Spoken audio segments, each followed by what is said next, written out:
How to delete YouTube link from TikTok profile. Hey everyone, if you have your YouTube link tied up to your TikTok profile, this is how you remove it. First thing, open up your TikTok and then just make sure that you're logged into your account. Once you are logged in, just head over to your bottom right corner on profile.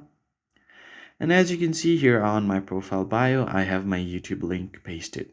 Now, if you want to remove it, you're going to have to edit your profile first. And once you tap on your edit profile, you have different options. So just scroll down until you find the option called action buttons. And as you can see here on my action button, nothing has been added, just the YouTube link. So what you're gonna have to do next is tap on this links option. Here you'll find all of your links that have been added to your account. Now tap on YouTube, and then if you wanna unlink YouTube, tap on confirm. And now the YouTube link has been removed. So if I go back, as you can see, there's only option for TikTok Studio, and the YouTube link has been removed. And it's as easy as that.